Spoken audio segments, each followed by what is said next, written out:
Hello friends, welcome back to my YouTube channel. So आज की जो वीडियो है उसका आइडिया आपको थंबनेल से लग गया होगा। That is your respiration. So it is a basic topic as we all know, but pre में बेसिक्स टॉपिक्स भी आपको देखने को मिलते हैं। टेम्परेचर पर, रेस्पिरेशन, ब्लड प्रेशर, इन पर भी क्वेश्चंस होते हैं। ठीक है, तो इनकी प्रैक्टिस भी बहुत जरूरी है। अदरवाइज हम लोग कंफ्यूज हो जाते हैं और हमारा इजी क्वेश्चन गलत हो जाता है, राइट? सो उसके लिए हम क्या करेंगे आज? पहले टॉपिक को अच्छे से समझेंगे, रिस्पिरेशन, नॉर्मल, एबनॉर्मल, इसके रिलेटेड ग्राफ्स। उसके बाद वीडियो को एंड तक देखना, बिकॉज आज मैंने कुछ एमसीक्यूज भी ऐड किए हैं आप लोगों के लिए, ताकि आप लोगों के माइंड में एक क्लैरिटी हो जाए कि इस टॉपिक से किस टाइप का क्वेश्चन आ सकता है। ठीक है, so let's start the video without wasting the time. First of all, what is respiration? एक जो बेसिक टर्म है, that is respiration. What is that? एक ऐसा प्रोसेस जिसमें हम क्या कर रहे हैं, ऑक्सीजन को अंदर ले रहे हैं और CO2 को बाहर ले रहे हैं। ठीक है, basic, nothing to worry. Like एक ऐसा प्रोसेस जहाँ पे ऑक्सीजन थ्रू इनहलेशन, ठीक है, अंदर जा रही है और CO2 बाहर आ रहा है थ्रू एक्सहेलेशन। तो रेस्पिरेशन में आपके दो प्रोसेस आगे, inhalation and the exhalation. Now respiration में आपके पास, हमारे पास क्या है, दो रेस्पिरेशंस आपको देखने को मिलेंगी। That is your external respiration as well as internal respiration. अब एक्सटर्नल रेस्पिरेशन क्या है? व्हेन, जब आप क्या कर रहे हो, सांस ले रहे हो, ठीक है, सांस है जो वो ऑक्सीजन जो है वो लंग्स में जा रही है। आफ्टर दैट लंग्स से वो ऑक्सीजन ब्लड में जाएगी। तो उस प्रोसेस को हम क्या बोलेंगे? External respiration. Like this is your lungs, और यहाँ से आपने क्या किया, sorry, like this is your lungs, ठीक है, एंड आपने इनहेल किया। और उसके बाद लास्ट जो हमारा फंक्शनल यूनिट है लंग्स का, दैट इज एल्वेलाई। एल्वेलाइज तक आपकी ऑक्सीजन जाएगी। उसके बाद ब्लड में ऑक्सीजन कैसे जाएगी, उसके प्रोसेस के लिए क्या होता है, that is your diffusion. So with the process of diffusion, oxygen है जो वो एल्वेलाई से थ्रू कैपिलरीज से जो वो ब्लड स्ट्रीम में जाएगी। और इसीलिए जो हमारी कैपिलरीज होती हैं उनको हम क्या बोलते हैं? Exchange vessels. ठीक है, and it is a, actually it is a question, MCQ है ये, कि एक्सचेंज वेसल्स हम किसको बोलते हैं? जहाँ पे आपका ऑप्शन रहते हैं आर्टरीज, वेन्स, वेन्यूल्स, कैपिलरीज। तो कैपिलरीज को हम क्या बोलते हैं? एक्सचेंज वेसल बोलते हैं। Now this is the process of your external respiration. जहाँ पे क्या हुआ, आपने सांस ली, लंग्स में गई, उसके बाद एल्वेलाइज में गई, और एल्वेलाइज के बाद जो है ब्लड स्ट्रीम में जाने के लिए कैपिलरी से एक्सचेंज हुआ with the process of diffusion. Simple. Now internal respiration क्या है? The exchange of gases between the blood and the tissue. So आपकी जो रेस्पिरेशन है, that start from the mouth और द नोज, लाइक जहां से आप सांस ले रहे हो, रिस्पायर कर रहे हो, ठीक है, but it ends at the toe, like आपके सिंगल बॉडी पार्ट तक ऑक्सीजन रहती है, राइट? तो वो ऑक्सीजन कैसे पहुंचती है? तो वो जाती है with the help of internal respiration. Like जब अब ब्लड में ऑक्सीजन आ चुकी है ना, अब ब्लड से क्या होगा, ऑक्सीजन है जो वो टिश्यूज में जाएगी। Group of cell is called tissue. Tissues में जाएगी, आपके बॉडी के हर एक टिश्यू में, हर एक बॉडी पार्ट तक ऑक्सीजन पहुंचेगी। और वो किस प्रोसेस से पहुंचेगी? That is perfusion. So your external respiration किससे होती है? With the help of diffusion, and the internal respiration is with the help of perfusion. Simple. Next, so next is your respiratory centre. Respiratory centre कहाँ locate करता है? Medulla oblongata से, ठीक है, और ये किससे स्टिमुलेट होता है? CO2 से या O2 से? So the right answer is CO2। ठीक है, CO2 से हमारा रेस्पिरेटरी सेंटर है जो वो स्टिमुलेट होता है। नाउ यूपनिया टर्म हम किस लिए यूज करते हैं? For the normal respiration. Like I breathe normally, you breathe normally, ठीक है, तो हम क्या बोलेंगे that it is the pattern जो है दैट इज यूपनिया। नाउ अब देखो, हम जो एबनॉर्मेलिटीज पढ़ते हैं रेस्पिरेशन की, that is on the basis of rate and the depth, ठीक है। रेट के बेसिस पे कि हम 1 मिनट में कितना रिस्पिरेशन हो रही है, ठीक है, और डेप्थ, डेप्थ के बेसिस पे, ठीक है। अब रेट को समझने के लिए क्या है कि जो हमारा नॉर्मल रिस्पिरेटरी रेट है that is for adult 12 to 20 breaths per minute, कि एक पर्सन जो है वो 1 मिनट में 12 से 20 बार ब्रेथ्स ले रहा है, और न्यू बॉर्न के लिए it is 30 to 40। Now depth क्या है, डेप्थ को अगर आपको समझना हो कि जब हम एक बार में इनहेल करते हैं, ठीक है, एयर को, तो it is 500 ml, so that is your depth. 500 ml जो है उसको हम बोलेंगे टाइडल वॉल्यूम। पहले हम समझते हैं रेट की एबनॉर्मेलिटीज। लाइक अगर कोई पर्सन है जो 10 ब्रेथ्स पर मिनट से, मतलब 10 से कम रिस्पिरेशन है उसकी, तो उसके लिए हम टर्म यूज करेंगे ब्रेडिपनिया। लाइक ब्रेडिकार्डिया में हम जानते हैं कि जो अगर हार्ट रेट है जो वो कम है, ठीक है, तो उसके लिए हम ब्रेडिकार्डिया यूज करते हैं। सिमिलरली अगर रेस्पिरेशन कम है तो उसके लिए हम ब्रेडिपनिया यूज करेंगे। और टेकिपनिया अगर 24 ब्रेथ्स पर मिनट से ज्यादा है that is called tachypnoea. Now apnoea, apnoea क्या है, is a total cessation of respiration, ठीक है, कोई रिस्पिरेशन नहीं हो रही है, ठीक है, there is a cessation of a respiration. Next is hyper apnoea, hyper apnea. So hyper apnea क्या है, इंक्रीज डेप्थ ऑफ रेस्पिरेशन। अब मैंने आपको बताया कि डेप्थ में हम देखते हैं लाइक टाइडल वॉल्यूम। सो अगर किसी की टाइडल वॉल्यूम 500 ml से कम है, सो दैट इज सॉरी ज्यादा है, दैट इज हाइपर एपनिया। उस टर्म के उसके लिए हम क्या यूज करेंगे, हाइपर एपनिया और हाइपर वेंटिलेशन, ठीक है। सेम अगर हाइपोवेंटिलेशन और शैलो रेस्पिरेशन, मतलब डेप्थ है जो वो कम है, ठीक है, लाइक 500 ml से कम रेस्पायर कर रहा है एयर, जो इनहेल कर रहा है अंदर कोई भी पर्सन, तो वो आपकी 500 ml से कम है। सो डेप्थ है जो वो रेस्पिरेशन की वो कम है, so that is your shallow shallow respiration और हाइपोवेंटिलेशन। और अगर ज्यादा है दैट इज योर हाइपर अपनिया और हाइपर वेंटिलेशन, सिंपल। और अगर when there is a difficulty in breathing, so this is we all know that is your dyspnea. So next term is your,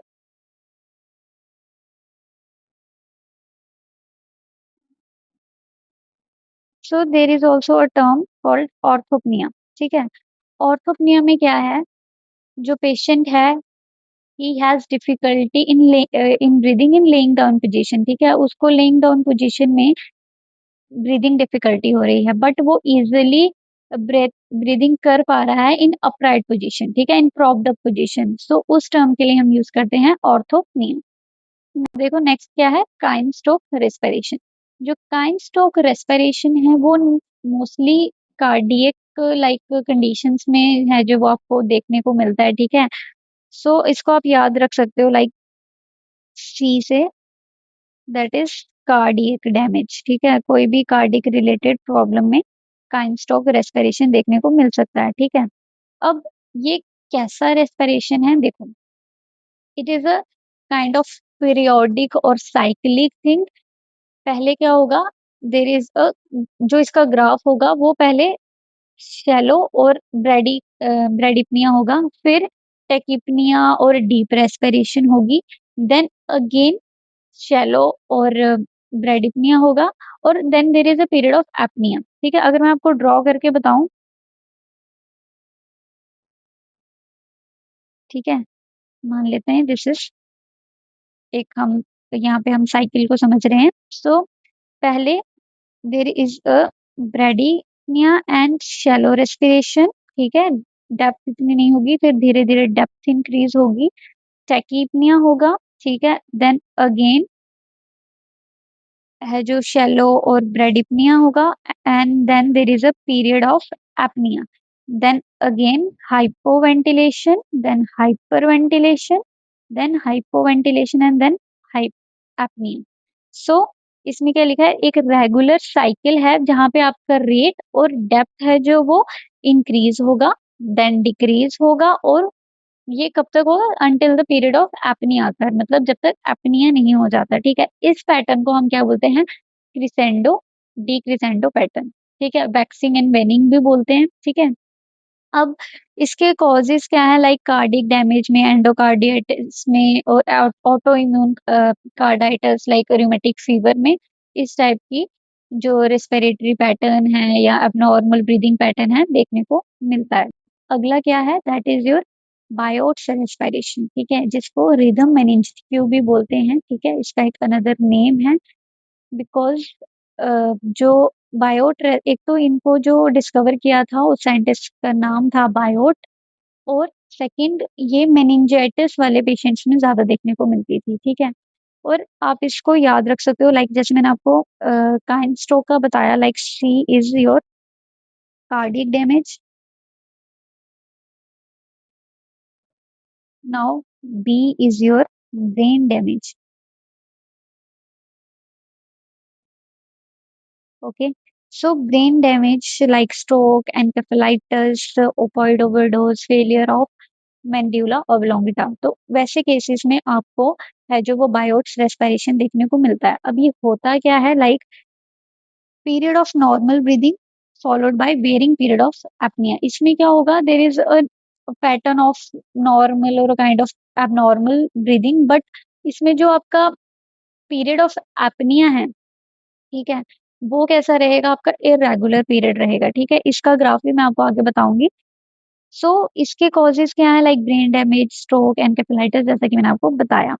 और इसका एक अनदर नेम है जो हम आगे भी पढ़ेंगे। लाइक अब हम समझते हैं अपनियोस्टिक ब्रीदिंग पैटर्न। ठीक है, जो अपनियोस्टिक ब्रीदिंग पैटर्न है वो देखने को मिलता है when there is a damage in the pons. ठीक है, इसका भी एक रीजन है that I will tell you, but इसमें पैटर्न क्या रहेगा, देयर इज प्रोलॉन्ग इंस्पिरेशन रहेगी, but there is a brief और a short period of expiration. ठीक है, सो ये एक एबनॉर्मल ब्रीदिंग पैटर्न है जो किसकी वजह से हो रहा है, when there is a injury to upper pons. ठीक है, अब हमारा जो पोन्स है, ठीक है, पोन्टाइन सेंटर, उसमें एपनियोस्टिक सेंटर और न्यूमोटेक्सिक सेंटर पाया जाता है। ठीक है, सो जो एपनियोस्टिक सेंटर है वो कहीं ना कहीं स्टिमुलेट करता है इनहेलेशन को, इसीलिए इसको एपनियोस्टिक ब्रीदिंग पैटर्न बोला है, बिकॉज जो एपनियोस्टिक सेंटर है इन द पोन्स उसमें डैमेज होने की वजह से आपको ये पैटर्न देखने को मिलेगा। ठीक है, इसमें क्या होगा, देर इज इनएडुकेट एक्सपायरेशन, और ये टिपिकली जो मेनली है किसकी वजह से देखने को मिलता है, basilar artery occlusion. Got it. So apneustic respiration किसकी वजह से हो रहा है, because of the damage to the pons. Now Kussmaul respiration एक इम्पोर्टेंट ब्रीदिंग पैटर्न है, बहुत बार एग्जाम में पूछा भी जाता है। नाउ कुसुमल जो रेस्पिरेशन है इसमें क्या है, there is deep rapid regular but abnormal और लेबर टाइप की ब्रीदिंग है। ठीक है, ये आपको किसमें देखने को मिलेगा, डायबिटिक कीटोएसिडोसिस, मेटाबॉलिक एसिडोसिस और किडनी फेलियर, मतलब एसिडेमिक लाइक कंडीशंस में आपको है जो वो कुसुमल रेस्पिरेशन देखने को मिलती है, जिसमें एबनॉर्मल लेबर्ड ब्रीदिंग रहती है। ठीक है, कहीं ना कहीं इट इज डीप रैपिड और रेगुलर होती है, but at the same time abnormal रहेगी और लेबर्ड टाइप की ब्रीदिंग रहेगी। ठीक है, और इसका जो का एक मतलब करेक्टरिस्टिक फीचर या एक इम्पॉर्टेंट क्वेश्चन जो बनता है, लाइक डी के ए डायबिटिक कीटो एसिडोसिस में कौन सा ब्रीदिंग पैटर्न देखने को मिलता है, that is your Kussmaul respiration. ठीक है, I hope you are getting me. Next, now next is your respiratory patterns. ठीक है, कुछ ऐसे ग्राफ्स देखने को मिल सकते हैं, लाइक जैसे फीवर के ग्राफ्स देखने को मिलते हैं। ठीक है, सो देखते हैं आप, लाइक यूपनिया क्या बताया था मैंने आपको, that is your normal breathing. Eupnoea is normal breathing pattern. So यहाँ पे जो आपका ग्राफ है that is normal breathing pattern. Now hyper apnoea, hyper apnoea में क्या है कि डेप्थ इंक्रीज हो जाएगी, तो आप यहाँ पे देख रहे हो रेट है जो वो दैट इज ओके, बट जो इसमें डेप्थ है वो इंक्रीज हो रखी है। ठीक है, नाउ ब्रेडिपनिया इज, अब डेप्थ देखो, डेप्थ में कोई चेंज नहीं है, बट जो रेट है दैट इज स्लोअर। और टेकिपनिया में when there is more than 24 breaths per minute, तो यहाँ पे जो आपका रेट है वो इंक्रीज हो गया है, but no changes in the depth. Apnea मैंने आपको बताया था that is total cessation of respiration. Next Cheyne Stokes के लिए मैंने आपको पहले ही पैटर्न बता दिया था, लाइक पहले ब्रेडिपनिया प्लस शैलो, फिर एकदम से टेकिपनिया और हाइपर वेंटिलेशन और हाइपरएपनिया, देन फिर से शैलो, फिर पीरियड ऑफ एपनिया। ठीक है, सो ये कौन सा पैटर्न है आपका? Crescendo decrescendo pattern, crescendo decrescendo pattern. Biot's में क्या है? Kind of normal breathing but irregular period of apnoea. तो आप यहाँ पे देख सकते हो जो इसमें जो आपकी सीजेशंस आ रही हैं, ठीक है, पीरियड ऑफ सीजेशन आ रहा है, दैट इज इरेगुलर। नाउ कुजुमल एक क्या है? Like deep rapid regular but abnormal और लेबर्ड ब्रीदिंग देखने को मिलेगी। और अपनिस्टिक में क्या है? प्रोलॉन्ग्ड इंस्पिरेशन है but very short period of और इनएडिक्वेट पीरियड ऑफ एक्सपायरेशन। और ये किसकी वजह से हो रहा है? Because of the damage in the pons. Now कुछ एमसीक्यूज हैं, आई होप अब आपको इनको करने में कोई दिक्कत नहीं होगी। फर्स्ट देखो, what is the term used for normal respiratory rhythm and depth in a client? अगर कोई नॉर्मली ब्रीथ कर रहा है तो उसके लिए हम क्या टर्म यूज करते हैं? ठीक है, सो इज इट ब्रेडिपनिया? तो ब्रेडिपनिया हम किसके लिए यूज करते हैं? स्लो रेट के लिए। Apnoea is your total cessation and tachypnoea is your increased respiratory rate. So इसका आंसर क्या रहेगा आपके पास? Eupnoea, that is your normal breathing pattern, normal breathing pattern.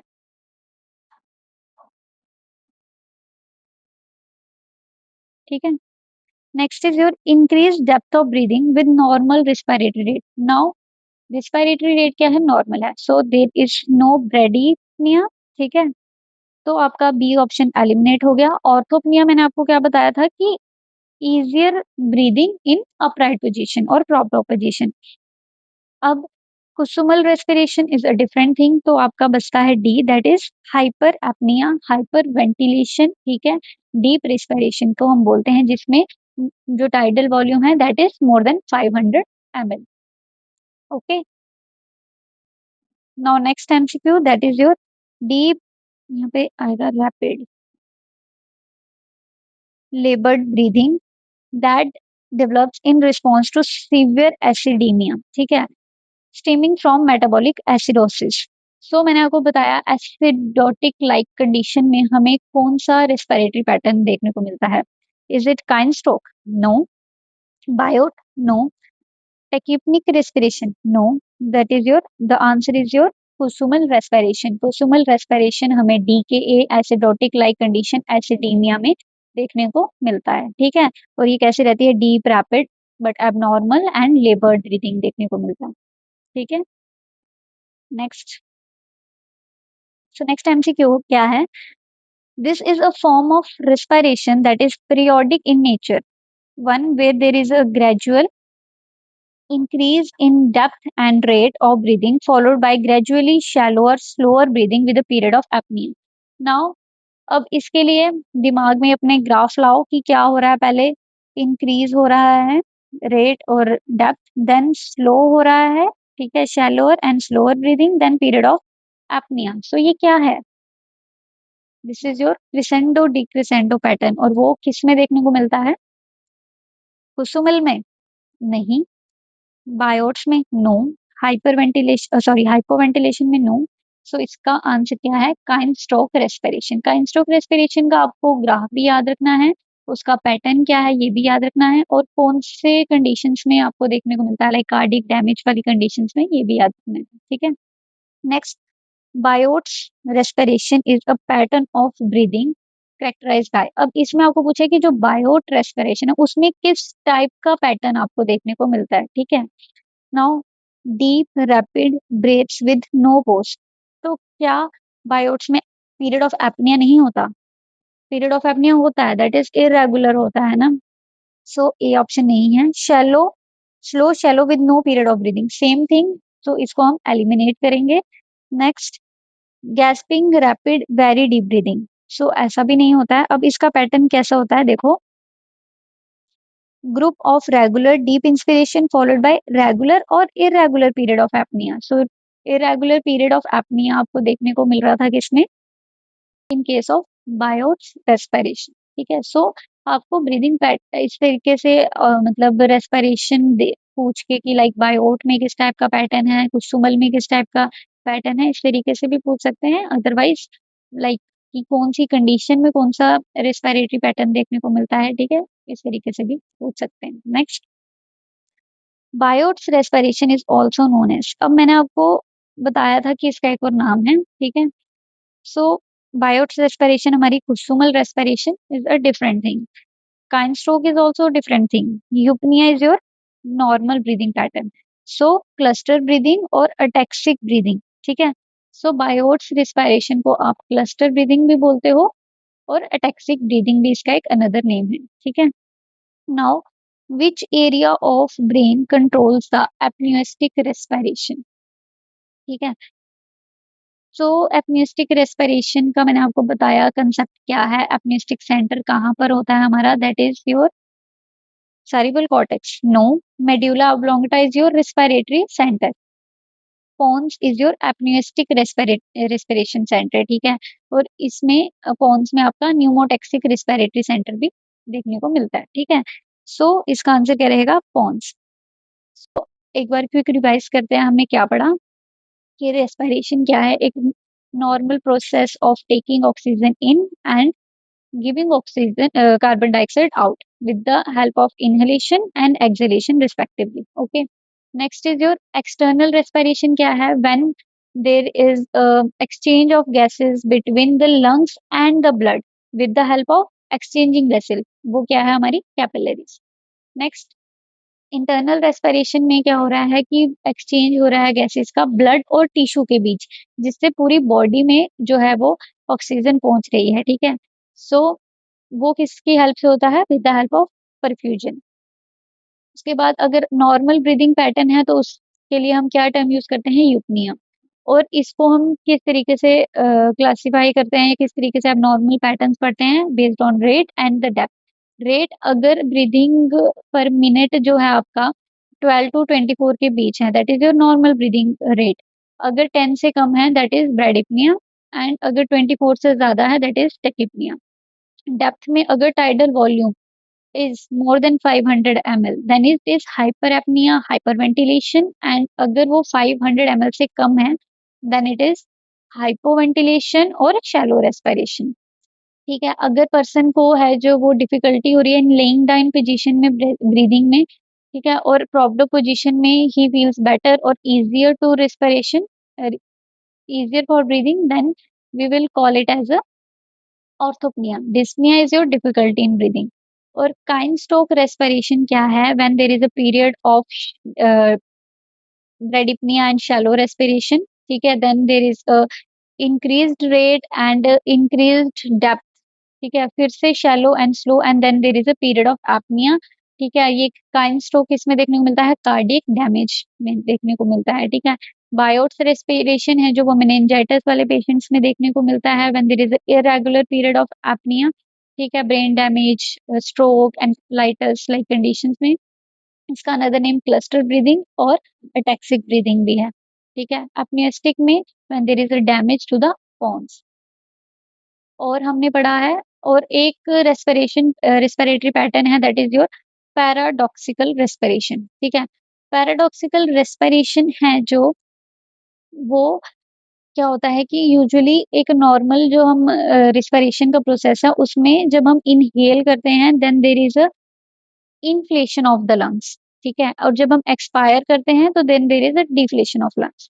But उसमें क्या है, पैराडॉक्सिकल मतलब उल्टा कुछ हो रहा है, ठीक है। तो अब क्या हो रहा है, जब आप इंस्पायर कर रहे हो then there is a deflation of lungs, ठीक है। देखो मैं आपको समझाती हूँ, लाइक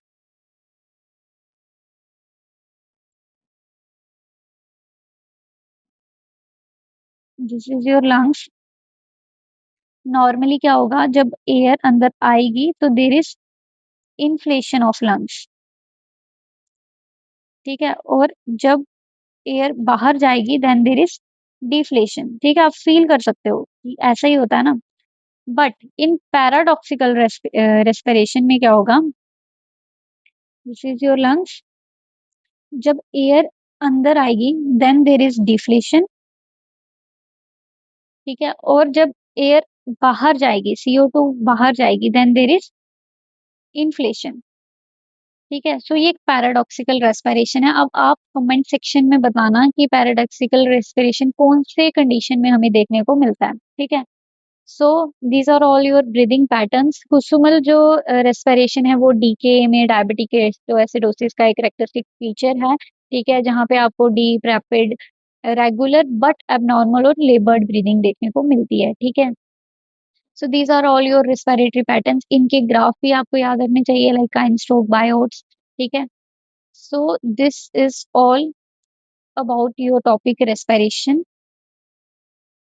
आई होप आपको समझ में आया होगा। अगर आपको समझ में आया होगा तो कमेंट सेक्शन में बताना कि आपको वीडियो कैसी लगी, और जो मैंने क्वेश्चन पूछा है वो भी उसका आंसर भी देना। और all the best for your pre-exam, and thank you for giving me your valuable time, and thank you so much for watching this video.